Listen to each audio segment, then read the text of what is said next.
I've got the Global Ties on Facebook, so I can share this once you start streaming it there. So what do you think? Do you think we should wait and see if anyone else joins, or should we go ahead and start here shortly and then just let them join the conversation if they, okay, cool. I think we can get, once Wasim sits back down, he was just wandering around, we can get started. I know Faith's also taking some time out of work for us too, so that we appreciate. Yes.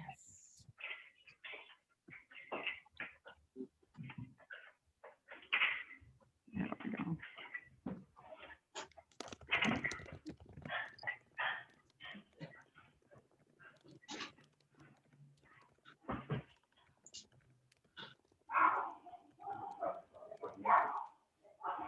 Niall, get the dog in.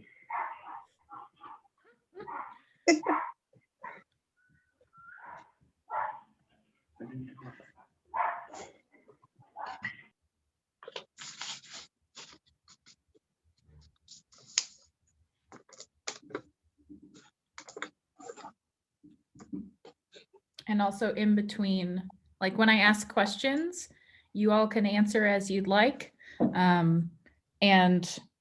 In between my asking questions, I'm just gonna mute just so that, you know, if my dog starts, because she decided to sit underneath me. If she starts making noise or something, it won't be part of it. But also if there's background noise behind you, that's fine. We don't care. It happens. Life.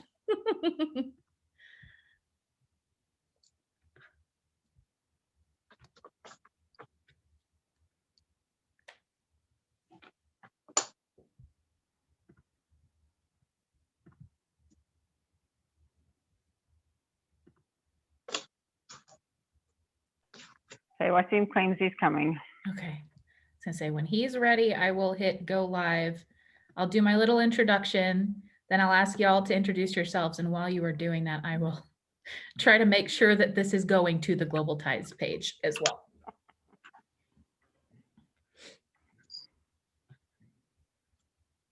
Faith, how are the kids? Oh gosh, growing. They're fine. My little one is having a difficult time with, you know, trying to be a whole person in a short time. So she's struggling with her grades, but I mean, we have to make do with what we can. It's difficult. Well, Yeah. Ollie is Yeah. on a site council for West High School, and they have meetings monthly, I think, but it's with administrators, it's with students, it's with people from the community. But one of the things they've talked about is how many kids are struggling grade-wise and things with this remote learning. That it's been difficult in so many ways. Oh yeah, with Olivia trying to impress everybody, she's ready for high school, you know, and her grades are not proving to reflect the same. So she feels very misunderstood. And I'm also trying to. She's a 14-year-old girl. Yeah, she's 13, thinking she's 31, you know, and Oh, yeah. crazy. Yeah. Hi, Wasim. Hey. Wasim's decided I thought to look I got African. be more festive, you know, so be more a little bit more traditional African. So I This changed is my as shirt. African as I can get today because I'm in the office. Yeah. I'm like, okay, let me get my leopard on, or is it? I don't know if it's a cheetah or leopard. I could put either one of those shirts on and I still wouldn't look African. But I will not touch on Faith's fantasies of being a leopard, but we'll leave that one alone. Oh my gosh, Wasim, what's with your face? What's all that hair? This is quarantine. You should have seen this maybe a month ago. It was here. Wow. It was down the here. children made him trim it. And Andrea could not let me like breathe. And then they finally cornered me with Alia, and Ali actually did a good job. Wow, I think they did. Oh my gosh, if it was anything worse than, and I say worse kindly, than what it is. So you have something wrong with men with beards? I'm just not a hairy kind of person. This is why Faith is my girl. Good thing that you're not growing the beard. Don't influence my husband. No, no. Anyway. All right. Is everyone ready to go live? We are ready to go live. Sure. As ready as we can be, I guess. Yes. Okay. I'm going to hit go live. Like I said, I'm going to do a quick little introduction of Global Ties, and then I'll have everyone introduce themselves and try to make sure it's actually going live during the intro part. Okay. Wait, I need a charger. Wait, sorry. Stop barking at me, dog. Seriously. Kyle, Bwana yako anakuja ama hawezi kuja? stop. Kyle, Ni- stop. dog. Nimeambia Andre ampigie. Alafu rafiki yetu mwingine Businde. Ako hapo. Ameingia? Ameingia? Hajaingia? See, that's one of the things that, sorry, we're talking about you, the host. I was Kuna like, watu they're wengi just not wana- going to speak English the entire time. Yes. Kuna watu wengi wamesema watakuja. Nikamwambia Andrea, unajua mandugu zetu last minute watakulet down. Last minute. Aki mimi Yep. wananidisappointingi. Nilitumia watu wengi lakini nimeacha tu. So ni mimi nasema Hata mimi nitachukua time nimeacha, off. but it is good to have you. So we were now Thank waiting for Andrea. Not for long. Andrea, your husband today decided to really call you like a Kenyan Andrea. He's been doing that lately, and then it got to the point where even when he was talking to Americans, he would say I've- my name that way. Hey, when you start, it's one thing being married, but it's one thing being quarantined 8 months together, that you are taking a restraining order against your own wife, Oh my God. that everywhere you go around, she's there. Like, where did you come from? Like, I don't have a But you- safe zone. You I can just save decided that we need a for bigger the- house. Yeah, you can save that for the part that they ask about COVID and its impact. Okay, I think we're good now. Okay. Okay. All right. I'm going to start my little intro. I just hit go live. We'll see how fast it actually goes live. It says it's streaming now. And then over here, it's got a toolbar. So, hey, Facebook, if you're going, then you're going. This is great.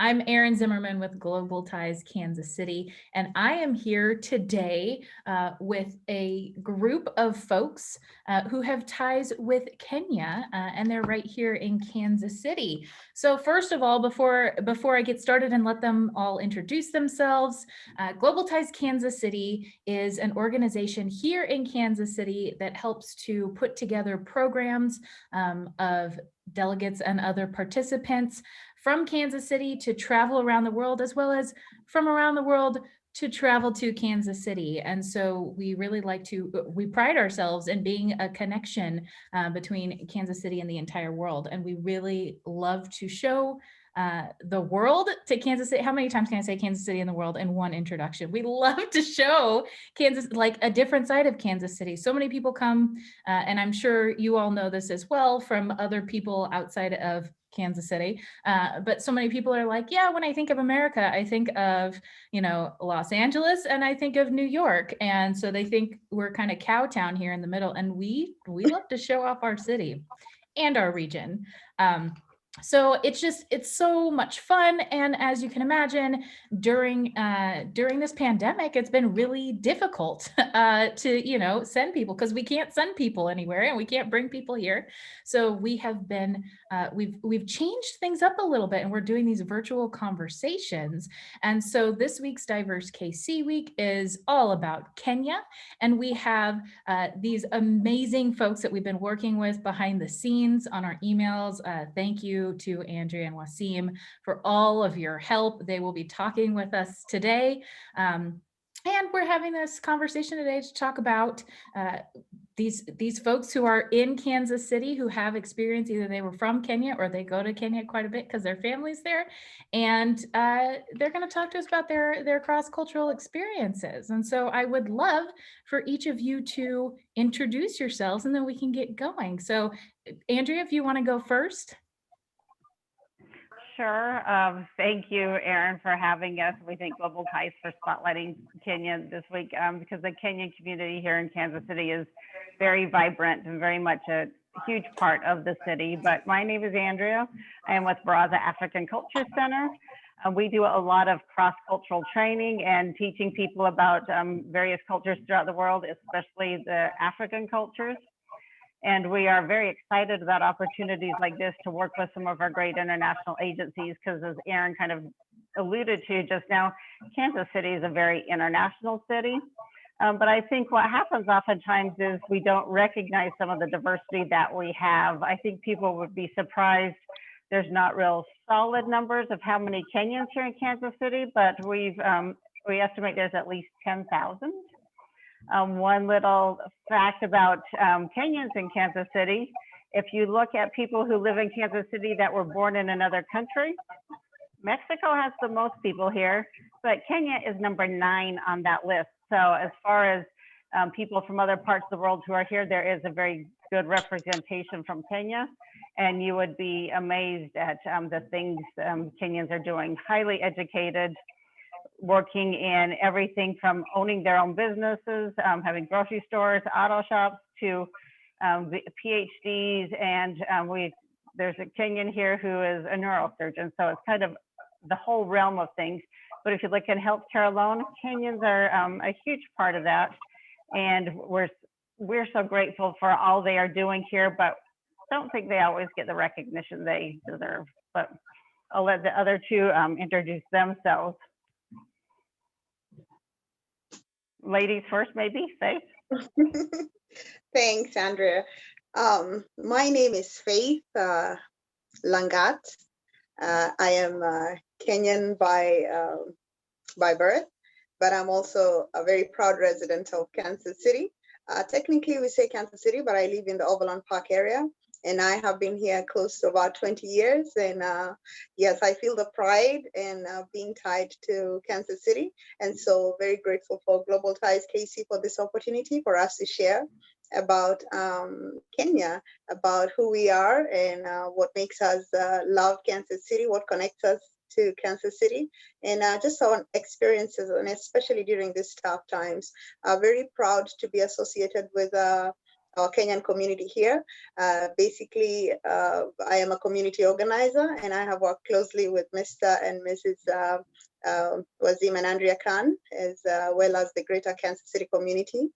Very active in non-profit organizations that some of which I have helped found, and some of which have been in existence, but I have been an integral part of it. I really am a very proud resident of both Kenya and also Kansas City, and I am excited to be here. Thank you. Well, it's quite an honor to follow after Faith, my sister that I have known from home. And of course, I'm originally from Kenya. I was born there, but I started traveling at a very young age. My dad was a traveler, so we traveled quite around the world.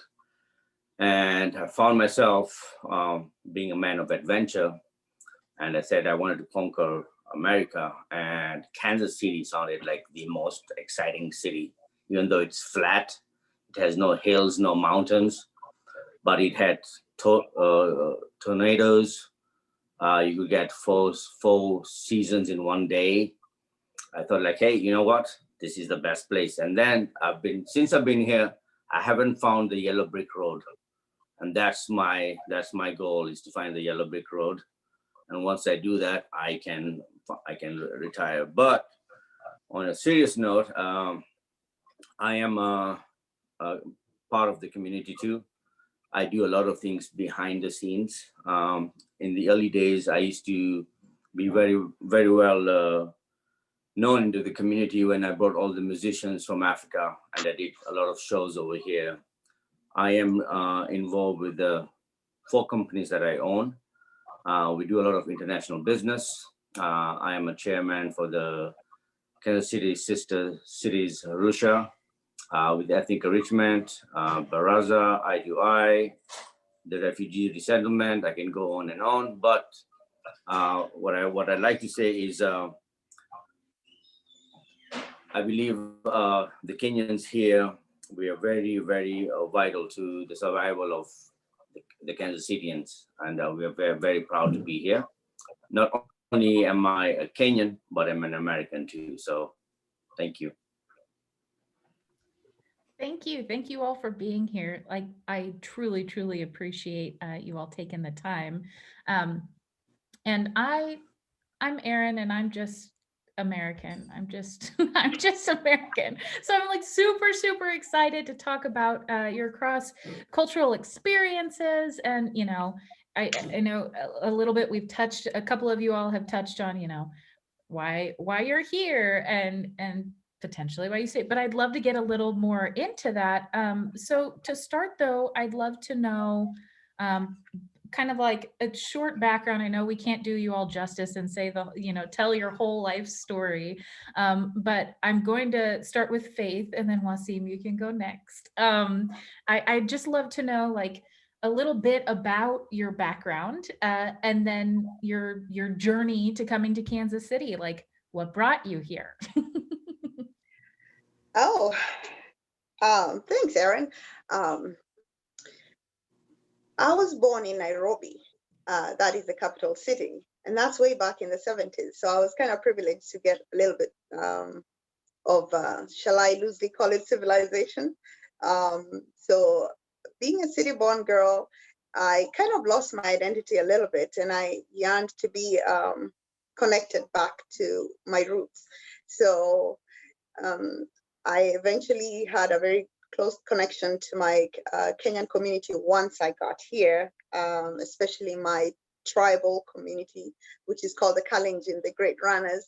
So I was a high school teacher back in Kenya, and I taught English and literature. So I feel that my influence also with the language really helped me also incorporate a lot of the influence that I've had with my neighbors, with my greater community. I landed here almost 20 years ago, and Kansas City became my choice. Now, let me say I actually started off in Little Rock, Arkansas. That's another story. But Kansas City became very appealing. We had a very active and a very a live group of Kenyans here. And once I just landed here, I felt that connection that maybe being born in the city kind of, I lost a little bit. And I discovered myself a lot here in Kansas City. I met great people like the couple here. I mean, meeting Wazim in Kansas City after knowing him way back in Kisumu, that was very exciting. And then Andrea is just like the African sister that actually was born in America for me. And slowly I came to realize that we could build our own identity as being far away from home. And therefore I started getting involved in a lot of the Kenyan organizations. We had a big one called the Organization of Kenyans in Kansas City, which my husband at some point was also president of it. Wazim and Andrea have been very active in it. And now as we evolved, grew bigger, we found ourselves having smaller groups that we needed to identify with. And so I found myself slowly getting tied to my local, not my local, but my tribal community, of which the Kalenjin decided to also form their own 501c3. About 2 years, 2016, I was elected by campaign, actually, and rigorous campaign, elected the first woman president of this organization. And I proudly say that I was able to uplift and make a woman really, very resounding, coming from my community. We even take a little bit of the background, but this was the American influence in me, telling me that women can also, shine and lead. And we did quite a lot of stuff. And maybe along the way, I'll explain a little bit of what we did in that organization. I am also a member of a 13,000 strong Kenyan women organization here in the USA called Kwitu, Kenyan Women in the USA, quite an influential group also. And also my husband and I, through just the need that we saw here greatly, we started our own 501c3. We call it Running with Champion. And that's my passion. It's still my baby, still growing.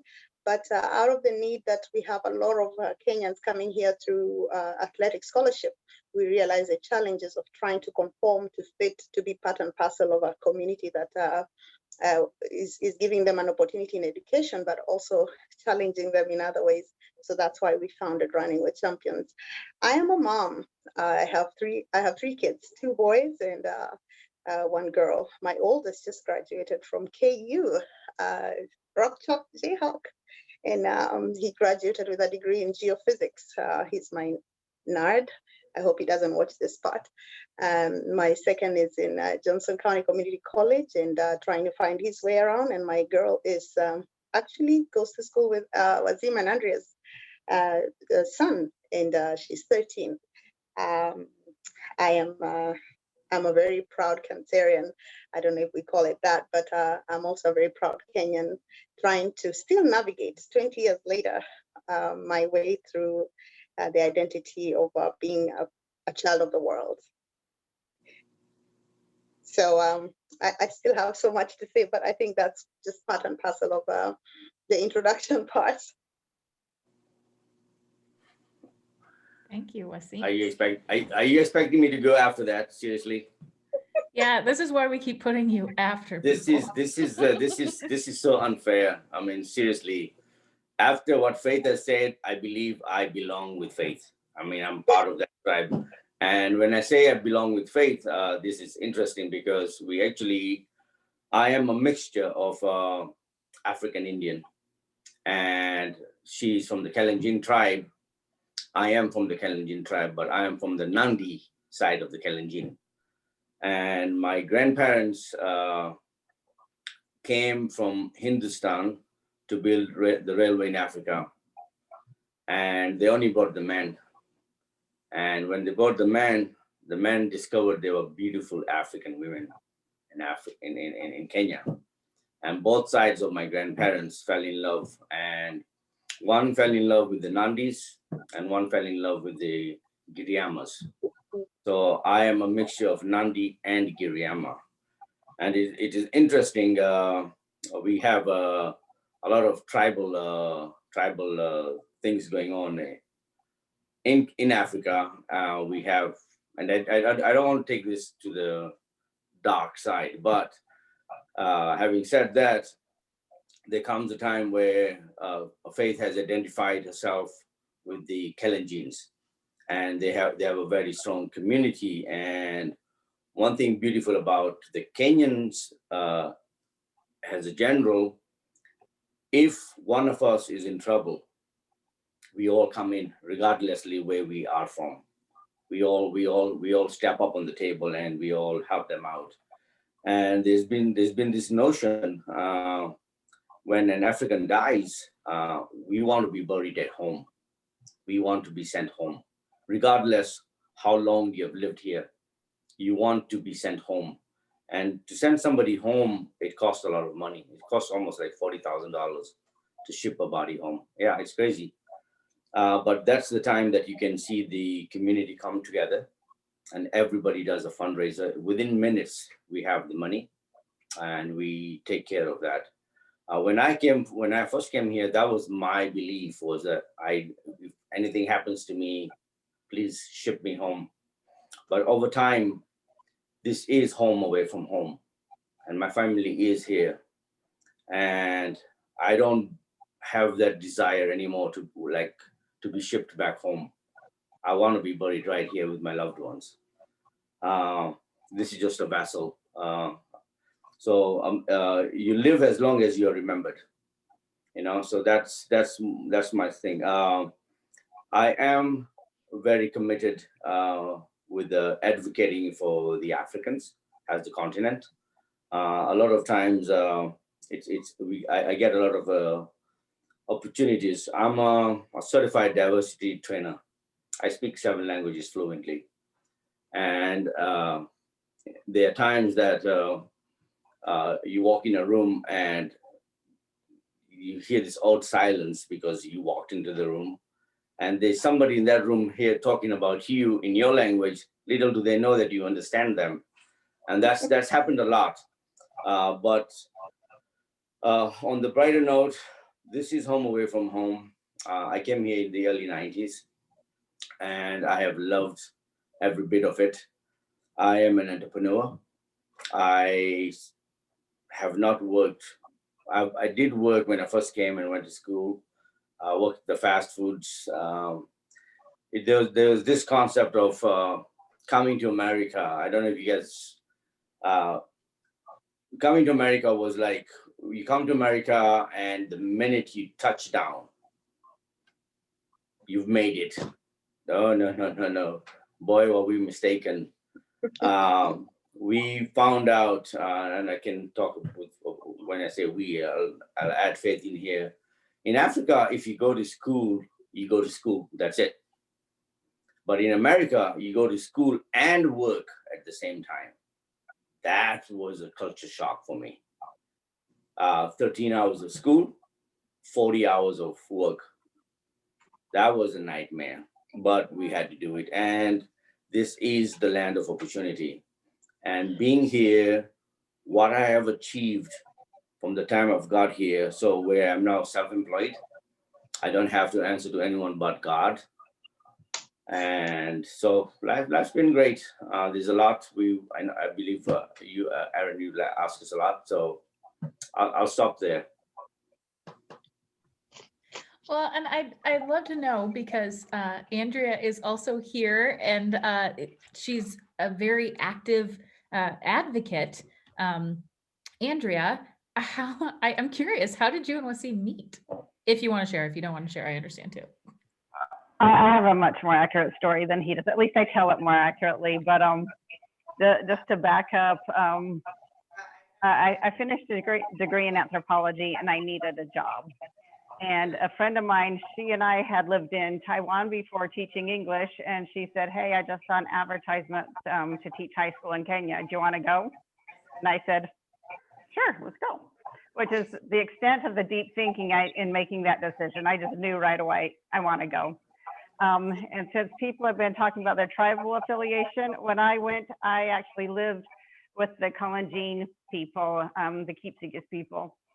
And it was in a rural school. So where I was, there was no electricity, no running water, no paved roads, but there was a richness of culture, a richness of community, and people that were very vibrant, engaging. And so I lived in this beautiful area with these people teaching high school. So I was there to teach the young people. But at the same time, I think I got so much more out of that experience than I could have ever given to my students. It was an education for me. It was eye-opening for me. It really taught me who I am and what I wanted to be. So even when I left Kenya, there was this tie and this love that I thought, I need to do more. What I got out of there, I'm in debt to Kenya and the Kenyan people. I need to do more. But how Wasim and I met. And when I was in Kenya, I was there on with an organization that at that time was out of the Phillips Brooks House at Harvard University, and they were placing teachers around the world. And one of their first places to place teachers was in Kenya. The program was called World Teach. And so every once in a while, we'd have meetings where we'd all get together and meet with the other interns that were teaching and have meetings. So we went to the city for meetings. The city was called Kisumu. And we ran into some people that we had just randomly met, these young guys from Kisumu. And they saw us walking around town. They're like, hey, let us take you out to dinner tonight. So we said, fine. They took us to a place that was dinner, then at about 9, 10 o'clock turned into a nightclub. And if anybody's been to Kisumu, you know of Casino. That's where we were. So we went out to dinner with them. They were very nice. The dancing started. We were dancing.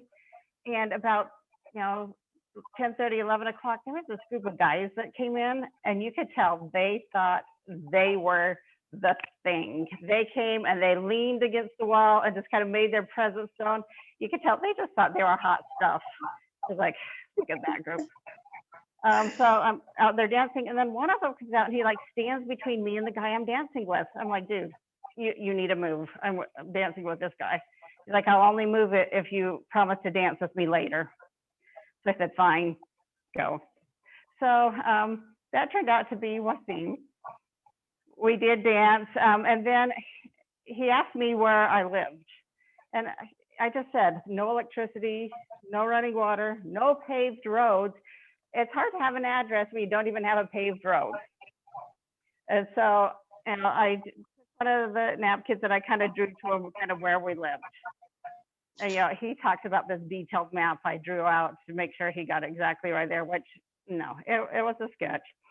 But about a week and a half later, I was at my school and I needed to go to Nairobi to get some documents, work documents. And so the headmaster was saying, Andrea, you got to go. Monday's a holiday. And this was like early Friday morning. He said, you need to get to Nairobi before the end of the day and get these documents. And the way we got around Kenya was we hitchhiked. So I had to get up to a paved road and then hitchhike and try to make it to Nairobi before the end of the business day, which was 5-6 hour drive. So I'm frantically putting clothes in a bag because I figured I'd be there for the weekend, packing up, and I heard a car coming toward the school. And I thought, hallelujah, I'm gonna stop that person and ask them if they'll give me a ride up to the road. And the car pulled into the school compound. I thought, that's great. Then it started pulling over to where our house was. And it was Wasim and his friend. They were going to Nairobi. So I got my ride to Nairobi and ended up with a husband years later. But way more than you bargained for. way more than my parents bargained for, I'll tell you that. Oh my goodness. I love that so much. And that kind of like helps us a good segue into community. And I know you all have been talking about, you know, growing up in community and then, you know, Faith and Wasim knowing each other before and then finding each other here. And I'm curious, I mean, when you first got to America, how that felt leaving your community, and then also how you found community here, especially a Kenyan community, because I'm going to be honest, and it's probably because I have not sought out as diverse of a community as I could here in Kansas City, because we have people from all over the world here. I did not realize how big the group of Kenyan Americans was here. So Yeah. whoever wants to speak to that first. Actually, Erin, the journey of a Kenyan from Kenya to the US is usually a connected journey. Maybe very few, maybe those initial ones that came on that maybe first flight that brought in international students through the government landed on a, let's say, clean slate. Some of us, I think most of us really came because we knew somebody. And like for me, my two siblings, the younger siblings, had already landed in the United States as early as 1996. So I had a sister who lived here, my younger sister, who eventually abandoned me and moved to North Carolina. I don't know why she'd do that. But so a Kenyan coming to the US knows another Kenyan. And that is all back from the village. They say maybe a fundraiser that is being initiated to raise maybe your transport because airfare is not cheap. And then they announce it that there's a child of this village going to the United States. And of course, who is the first person to be connected to is the person that you know who lives in the United States. So you're sent over to already an existing connection. So you probably should say that almost all our roads link up with each other. We know somebody who knew somebody, even a stranger. As far as, let's say, I come from the Kalenjin community, and there's somebody whose relative maybe worked in a big office, and they know somebody who's maybe in Massachusetts, and maybe that's how you found yourself in Massachusetts. So somebody's story is about, I knew somebody in the US, or my family knew somebody in the United States, and that's how we landed here. And so that begins your journey. And I have a very funny story, but they say the person who picks you up from the airport determines a lot about how you'll end up being. So if the first stop is to the liquor store, be very careful. But if also their first stop is to a church, or Wazim, don't comment about that. But I mean, an MCI is not exactly the biggest, so yeah. Then they'll kind of start giving you the hoops and loops. But remember also, as Wazim talked about, maybe joys and events of maybe even calamity bring us together a lot. My first connection with a bigger group of Kenyans when I got here was a baby shower. And so you get there, and of course there's a fresh face, and everybody's like, "Oh, so who is the new girl?" And then now you get to be introduced, and then before you know it, it's, "Oh, but I know their village.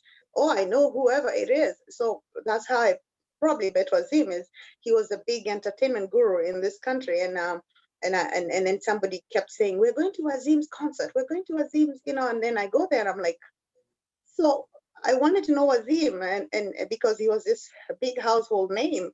And then the next thing we are having a chat, and I'm like, "Oh, Wasim Khan, any relation?" Before we know, he was already bearded, and I still remember the young face. So I said, I mean, really, we met in that casino that Andrea is talking about so many years ago with his cousins.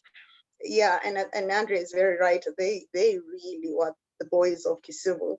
And I almost became also a Mrs. Khan at some point. I'm not going to say the story.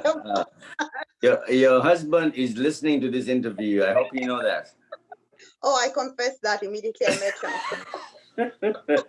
But yes, our connections are through a lot of maybe back home influence of somebody who had already been airlifted or gotten the opportunity in our country, and that's how we landed in Kansas City. So I came to stay here because my sister was here, and then I found that I really loved the greater community. And Andrea, I think we are actually 15,000 plus, from maybe what I can deduce from the group that we are related with. So, and I believe that I've heard that estimate. Yes. Yeah. Yes. So so I mean, knowing Andrea and then knowing her network also brings closer, bigger network. So the next thing you're introduced to a group. So eventually I found myself also getting connected with the African community, let alone the Kenyan community. I played a role in being a translator and interpreter for the Jewish vocational services and Catholic charities. And that was just my way of also giving back to the greater African community, especially the refugees. And you find yourself connected with a group of people that have the same passion. And that's how Wasim and Andrea, some of my very good friends, because I think we enjoy what we do, and we have similar trends to do.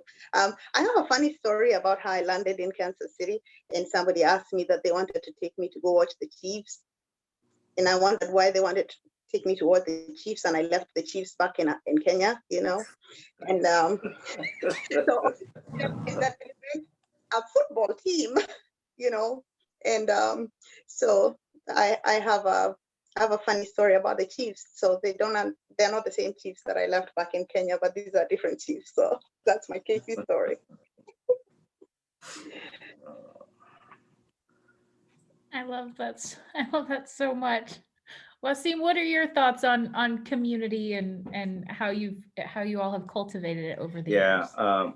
When I first came here, I was very alone. I did not know much about Kansas City, and I remember my first car drive, and I lived on a street called Grandview, and it was just down in Overland Park, just down a little bit ways from Oak Park Mall. And I was alone. I had a car, didn't know my way, how to drive around. So I walked a bit and I said, you know what, I can do this. I can drive to that mall and drive my way back. And the only number I had was, of course, Andrea's, and she was out of town. And I drove to the mall. And when I got to the mall, it was a huge mall to me. Remember, I'm coming from Africa. Oak Park Mall was huge. And so I parked and I went in really fast.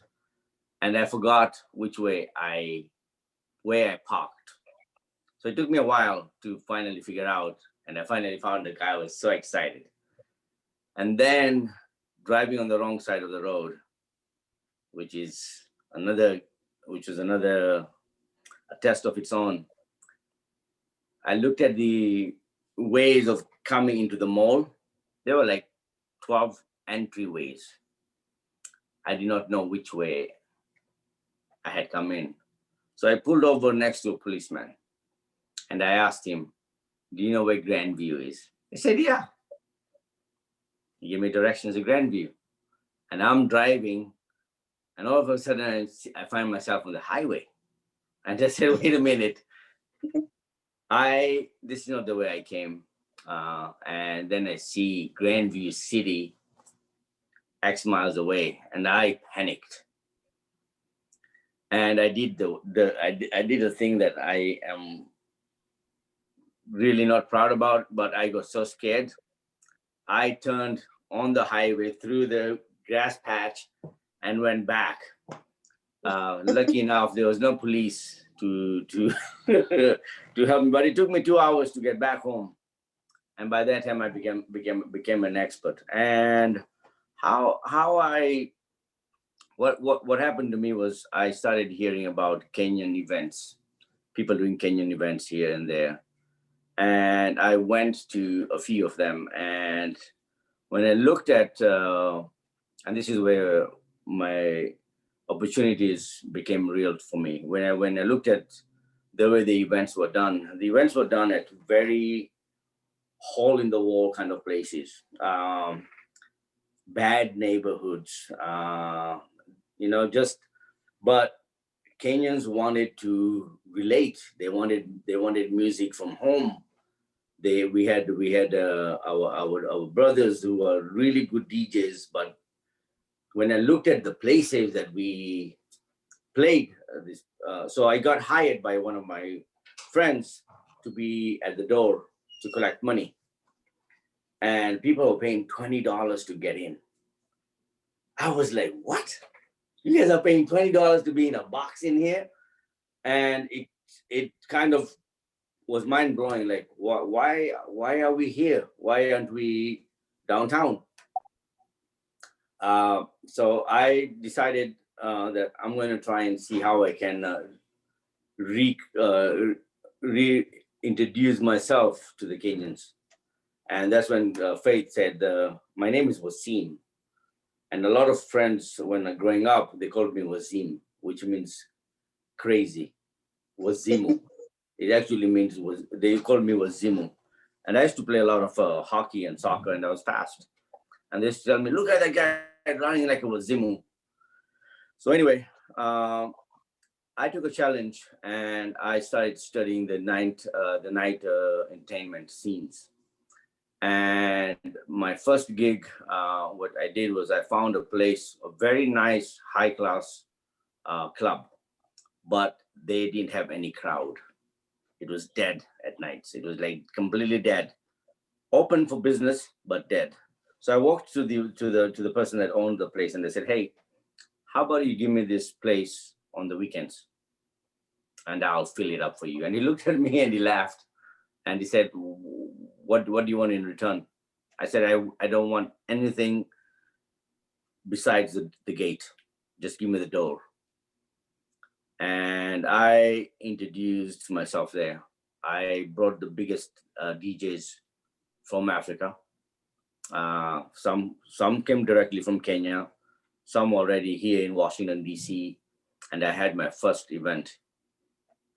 And boy, I know the place had about 300 people was the limit. We put like 500 people in there that night. And that's how I became Wazimu. And I started doing events. From there, I started bringing artists. I started bringing artists from home who started collaborations around the United States. Got to know a lot of promoters, got to realize how big of a community the Kenyans had here. And from there, then I just branched out into doing other things.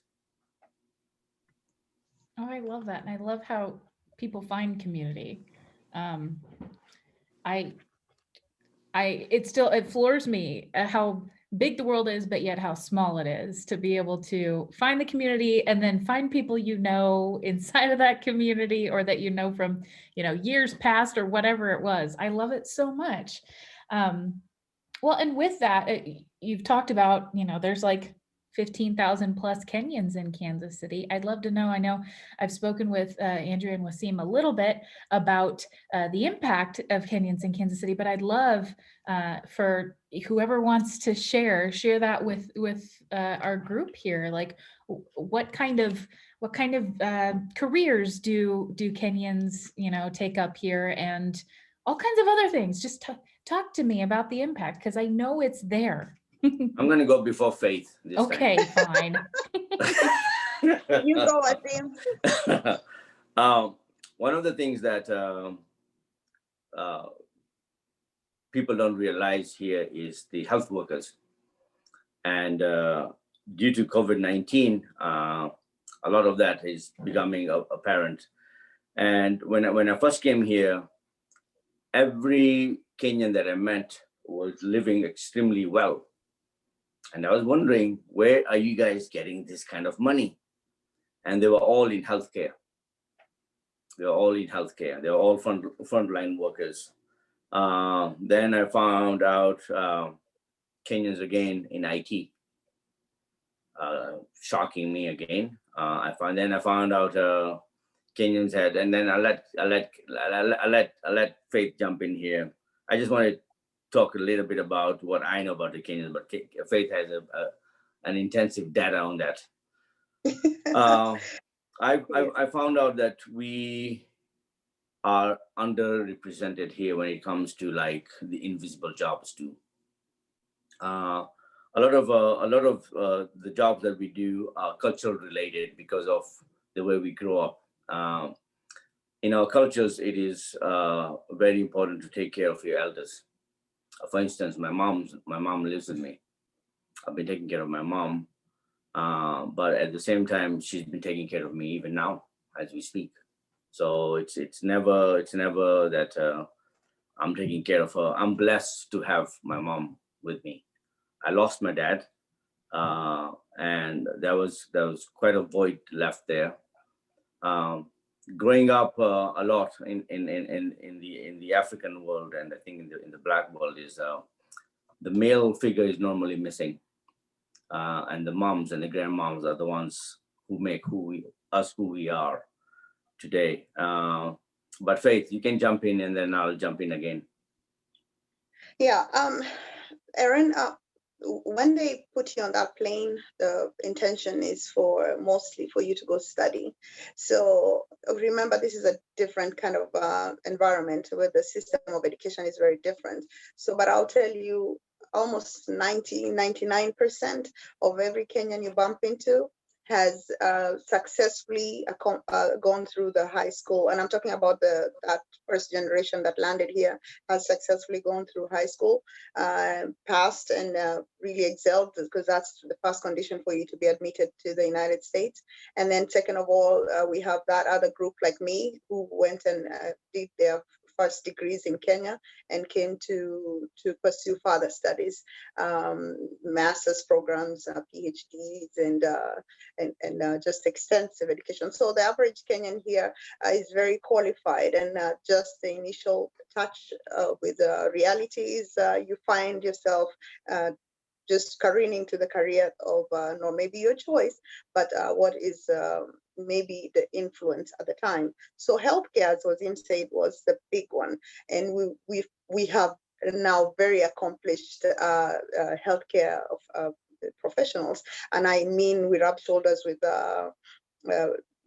nurse practitioners, people who have quite extensive education in and experience in the nursing industry. So I don't think you'll miss a Kenyan every hospital or nursing home, especially the HCA team of, you will find at least a Kenyan in every place. So we're very heavily represented in the health industry. But as Wazim said, so eventually we have those that decided to go into IT, and I'll tell you the brains of it. And then slowly we saw a generation coming up, our children, who we wanted to deviate or divert a little bit from the healthcare and the common choices that we made when we got here. For example, I was a high school teacher back in Kenya, but when I landed in the United States, it wasn't an option for me to really go to a classroom setting because it required a lot of certification and maybe an extensive training into the system, even though I was an English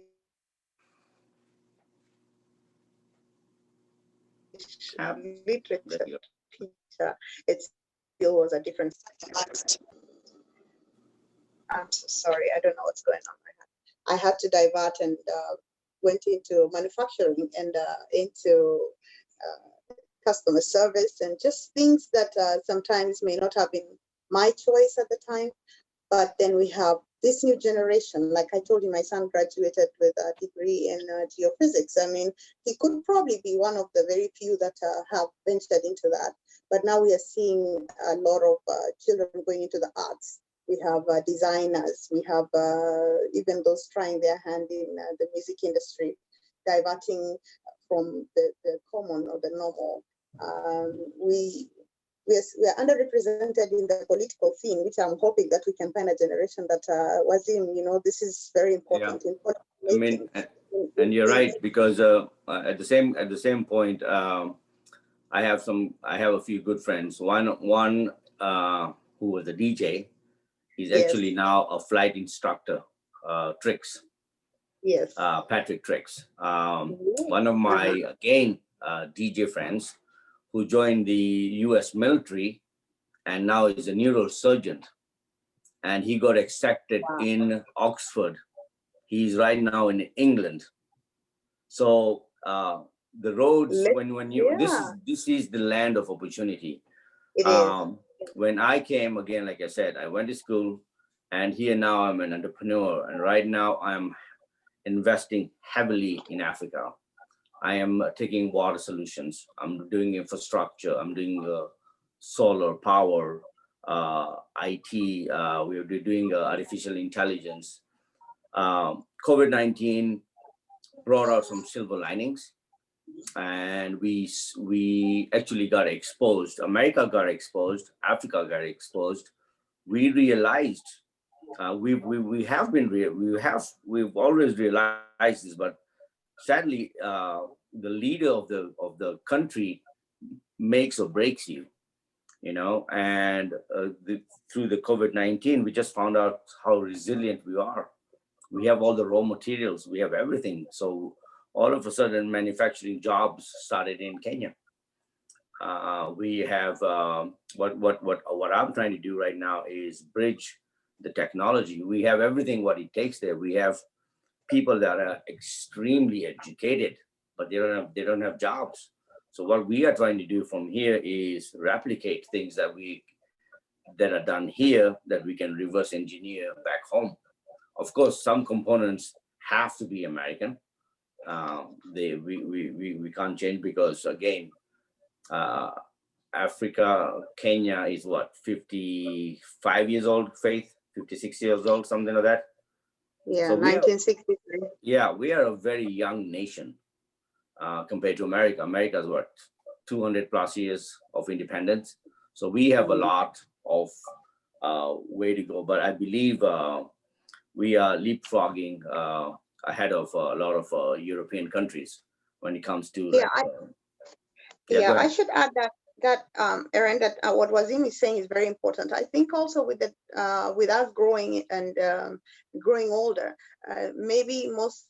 I know Wazim said he plans to rest here. Some of us have dreams of returning home for retirement. So the careers that we probably pursue also are geared towards what can benefit us to to have a good retirement back home. So some are really now working hard at what is happening in Kenya, what is the economic situation, what do they need. So we are pursuing careers here and maybe education levels that prepare us for retirement or to give back, because that's eventually what the wish of our parents would have been is, go find a career.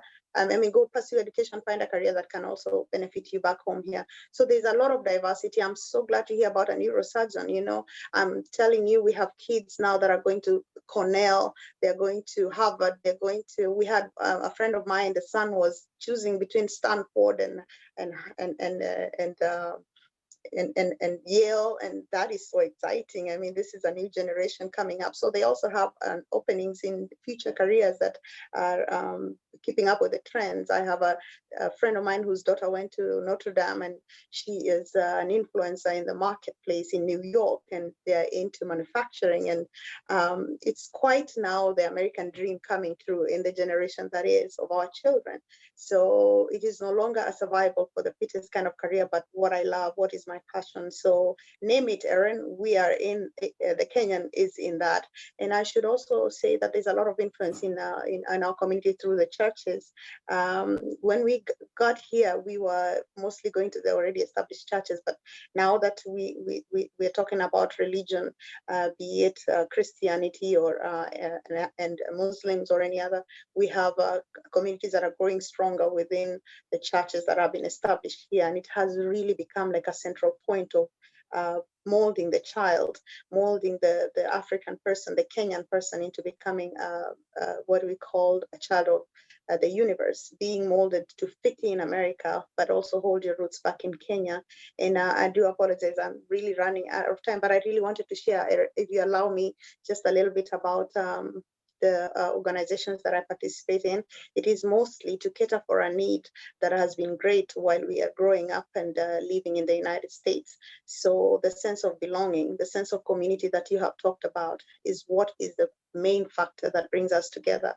We share a lot of similarities that we feel we should treasure and hold dear, and therefore also influence our children and the future generations to really partake and to hold into account what and who they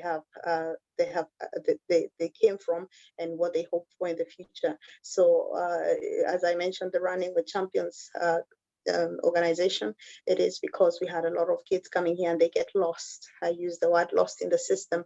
So how did we help them? Is to create like a link between Kenya and the United States, while also influencing them to work hard to be good citizens of this country and give their best in education.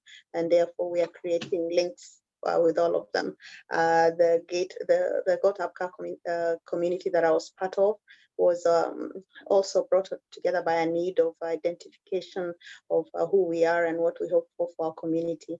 So I love working with Andrea. We have done a lot of service educational sessions with Baraka, and I remember the last one we did was a good, almost a cross-cultural session where you could tell there is the need to identify. You don't want to lose that part of you that has always, you've carried in, even when you go to a different country.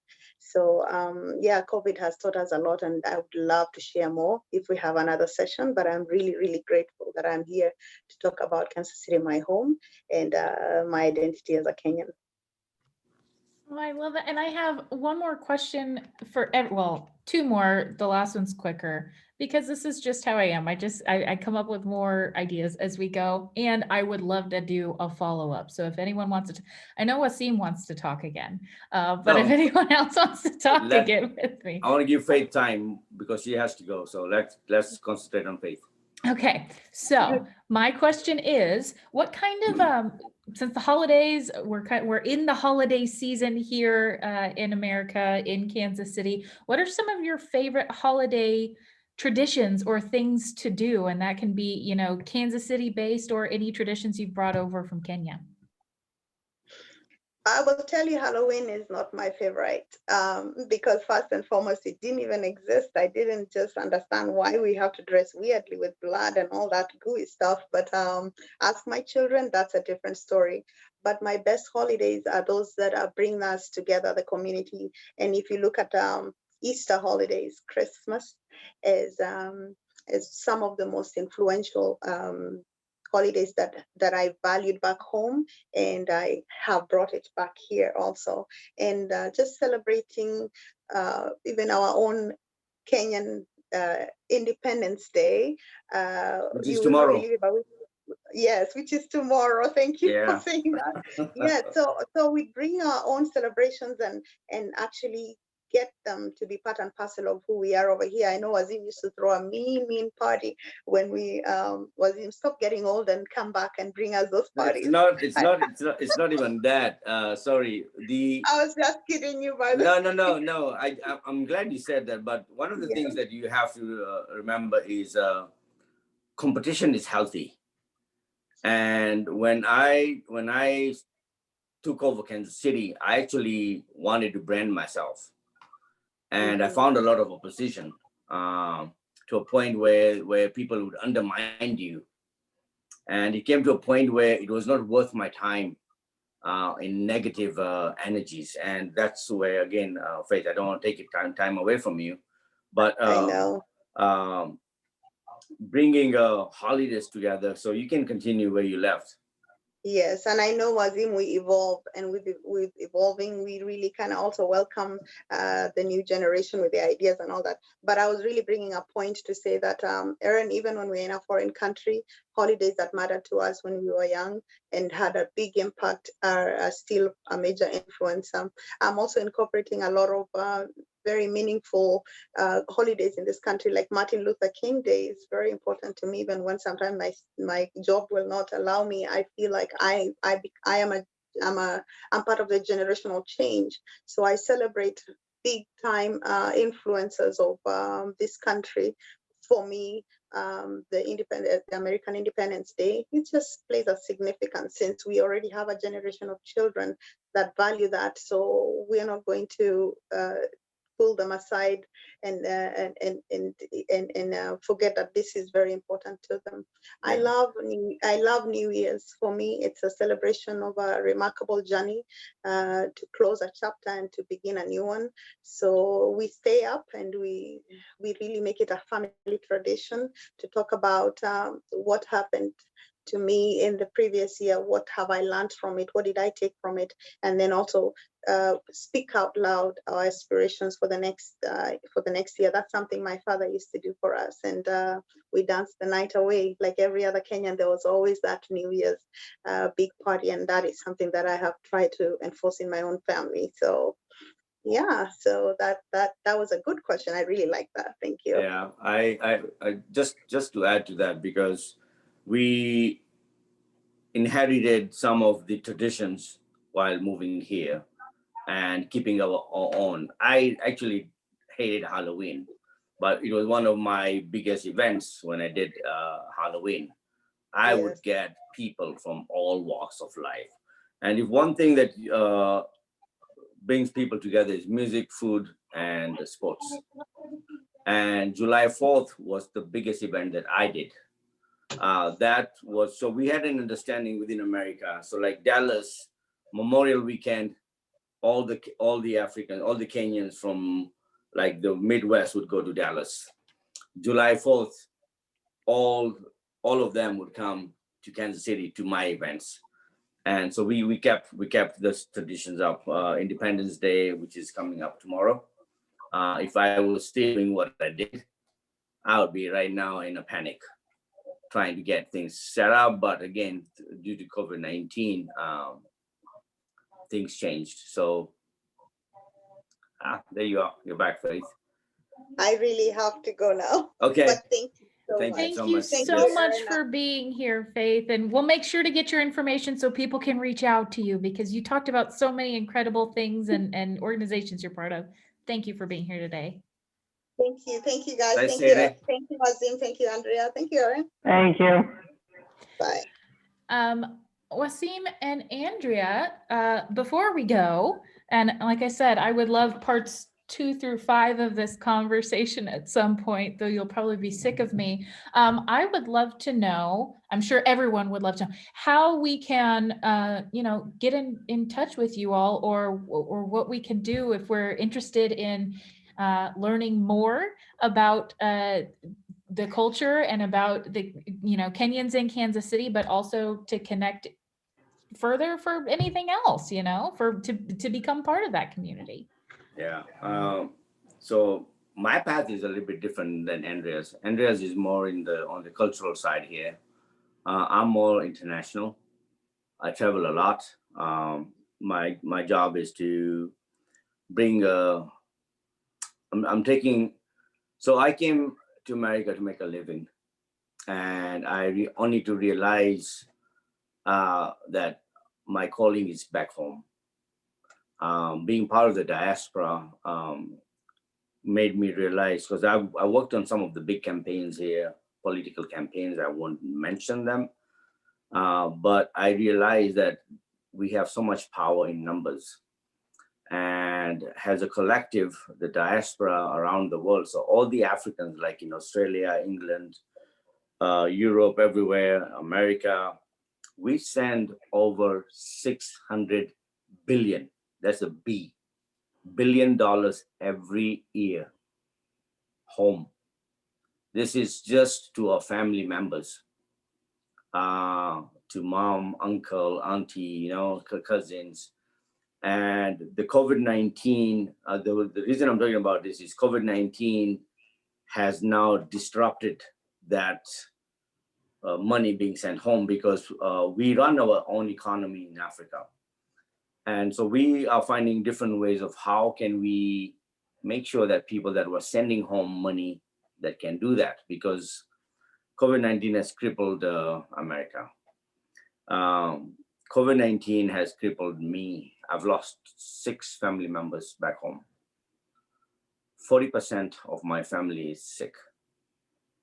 The sadness is we still don't get the airtime on how the COVID-19, I mean, we live here, Aaron, and you can see what's happening right now in Kansas City. All the ICUs are full.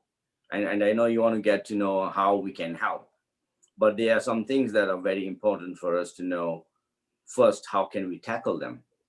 So whatever is happening here, it's already happening in elsewhere, but it's happening from whatever is happening here is slowly going there.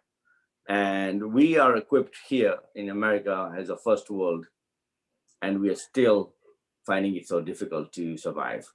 So what I'm trying to do is trying to take technology from here, water purification system. So if I have listeners here that would love to help me out, I will give you my phone number directly right now.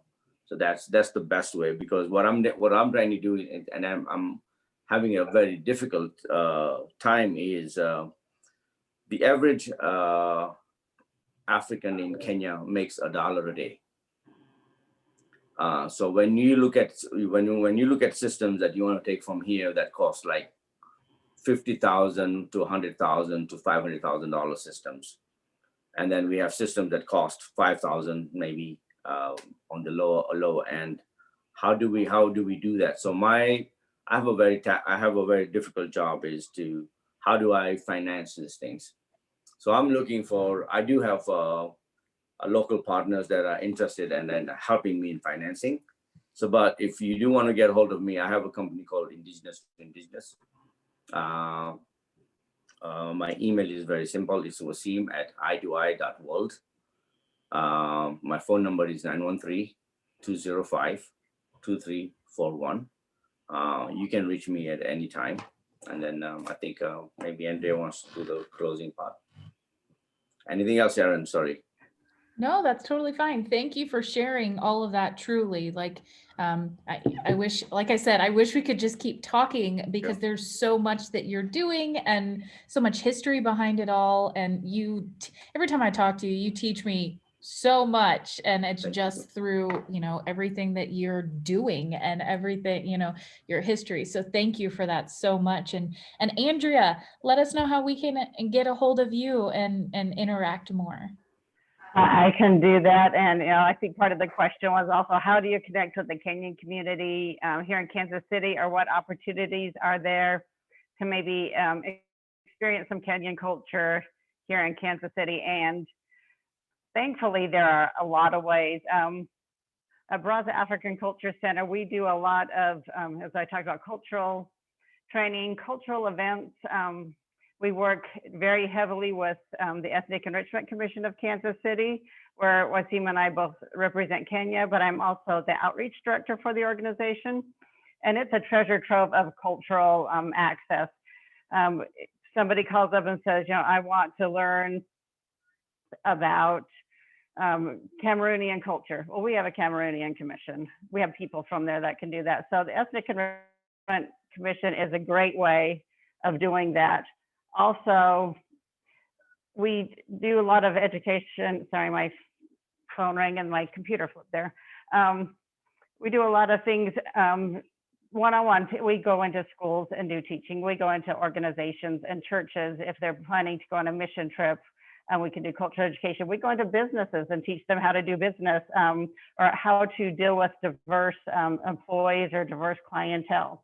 So there's a lot of things we do through Baraza African Culture Center. Our website is barazaacc.org, or we can be reached at 913-205-2340. And the other thing I would encourage people to do is when you run into a Kenyan, because if you're in Kansas City, you are going to run into Kenyans. Just talk to them. If you go for health care, or if you have anybody in one of the nursing homes, Wasim talked about respect for the elders. Our nursing homes and assisted living centers are staffed heavily with Kenyans and other Africans. But I'd also encourage people to support the Kenyan businesses.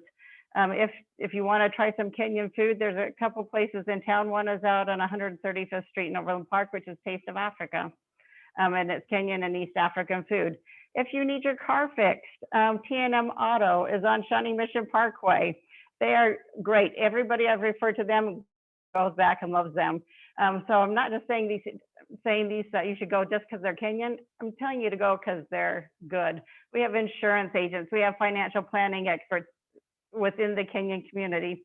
There is all of that. And if you want to find somebody, reach out to us. We will help get you connected with whatever you're looking for to do with the Kenyan community or Kenyan culture here in Kansas City. I would encourage everybody, if you haven't been to the Ethnic Enrichment Festival in August at Swope Park, go to it. This year it was virtual, which was still fun, but wasn't the same. Come to the Kenyan booth, try some Kenyan food, or eat your way around the world.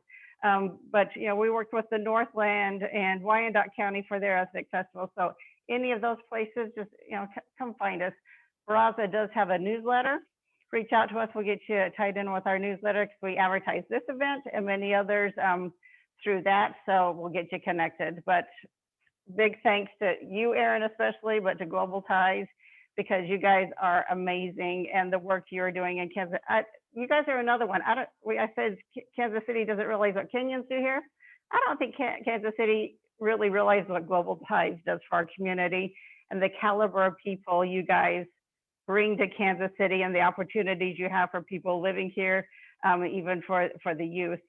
Some of the people we've just hosted for dinners, we are still in touch with, and they are amazing people doing big things around the world, but we got that introduction through you guys. So you guys, kudos to you. Thank you for this opportunity. And anybody who hears this, get involved with Global Ties. They have opportunities for everyone to participate somehow. Thank you for that glowing recommendation. Thank you both. Thank you again to Faith for being here today. This was awesome. I know I just want to keep talking, but I'm going to cut us off here, let you all go get lunch or something, stop talking for a while and stop dealing with me and my overactive questioning. Thank you both so much for a little bit of insight, and we can continue this later. And everyone, just connect with Wasim and Andrea. They are wonderful, and they'll just open your world even more. Thank you. Thank you. Thank you. Thank you. Have a good day. There. Cool. The live is off. Thank you both so much. Appreciate you. Thank you. Talk You go later. eat lunch. Thank you. Bye.